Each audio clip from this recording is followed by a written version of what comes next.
Reserve your seats for 6 great nights of entertainment.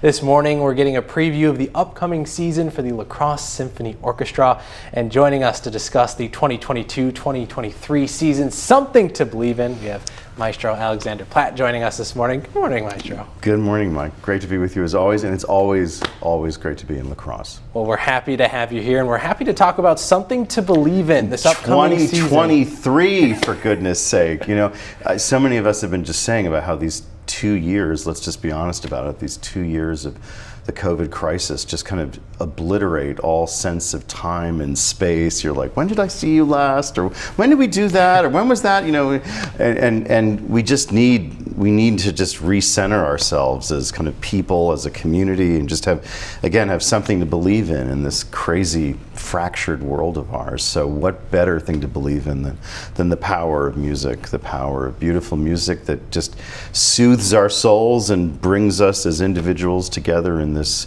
really truly beautiful community. 6 nights of entertainment, obviously, that we're going to be looking forward to. A very diverse rundown of performances. You've definitely chosen some some interesting pieces, some different solos, some different performers as well. Sure. Why don't you walk us through some of the nights that folks can look forward to?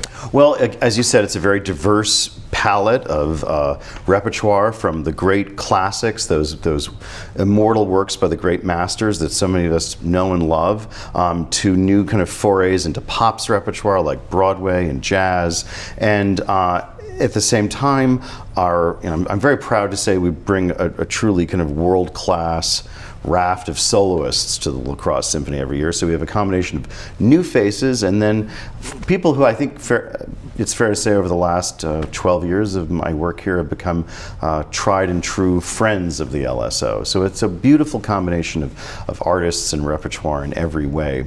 The October concert, which, you know, it's near kind of homecoming, we're calling it Welcome Home. It's a perfect combination of just these great, tried and true, these chestnuts of the repertoire, just beautiful works, 4 beautiful works of the classical repertoire. We're going to start again in the homecoming theme with Brahms's Academic Festival Overture, which is a beautiful potpourri on 19th century university songs. Then the Max Bruch Violin Concerto in G minor with a gentleman who has become a great friend of the orchestra, the great Russian-American violinist Igor Pikazin, who played the Dvorak Concerto with us, and it was just such a gift to all of us. So as a way of bringing us all back together, Igor is coming back to play that eternal work. The second half, Technicolor, south of the border, in Europe that is. We're going to go to Paris for Debussy's Afternoon of a Faun, this piece again, which we all know, even if we don't think we know it.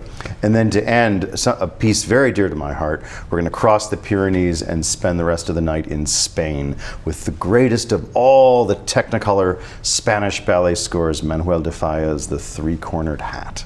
You got a nice cornucopia, if you will, of performances that people can look forward to, and especially folks who maybe aren't familiar with the orchestra or who haven't chosen to come out for a night. Again, it's just an evening of the Technicolor glory of the symphony orchestra. You can't help but enjoy it. You heard it there first, so make sure you go ahead and get your tickets, reserve them now. You've got some time to do it. October is that first concert, so we'll be looking forward to that. And thanks for joining us this morning. Thank you, Mike. All right, and now we'll send it over to Kyle.